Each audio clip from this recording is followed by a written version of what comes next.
Minister Adwobe a couple of weeks ago said that 2017 likely might be a famine here in Nigeria. Do you have any comments on that regard?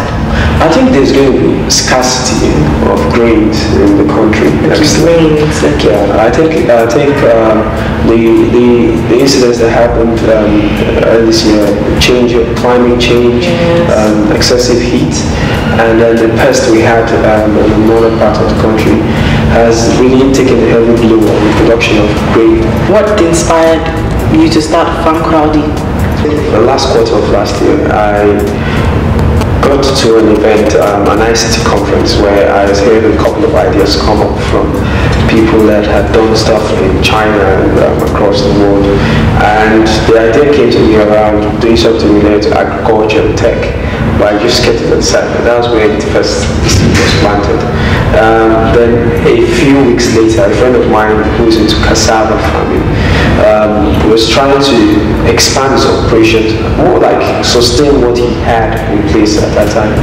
And he had a problem with money, funds to keep it running. And he told me about it, and at that instance I said, okay, let's go out and see what we can get for you. I don't have all the money you're looking for, but let's see what we can do. I talked to a couple of people, and before I could finish that, his business collapsed. Now, that's cost some serious fire. I mean, a lot of people say that most Nigerian farmers, in fact, over 60% of Nigerian farmers are illiterate, so to say. Okay. So with this, how did you sell this idea to them? How receptive were they to, Farmcrowdy? You're going to many people. How did you go about the whole process? Okay. It's important to say that I think no one knows everything. I have my strengths, and very quickly I realized where I needed hands to work with me. So I'm excited that I have a co-founder who has over 90 years experience in livestock and crop farming, and has worked extensively with small-scale farmers across the southwestern region of Nigeria. And we also have been able to assemble a couple of very passionate farmers. We're all farmers now in the team. What that has helped us do is identify how to reach these farmers without speaking the language they understand. And one way we've done that is working with cooperatives that many of these farmers sign up to benefit from. We've also worked with extension officers who are situated around the farms, that the farmers are used to seeing on a daily basis, obviously speak their language, and is able to communicate to them. So is Farmcrowdy thinking of extending its services to the northern part, or just for now, southwestern farmers? I mean, for us, it's been a case of we start from the base.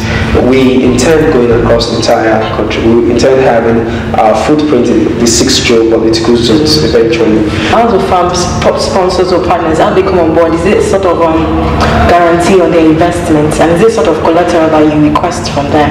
Okay. So the way the model has been built is such that the only thing a farm partner will expect when they come on board is that they put in their money into the platform.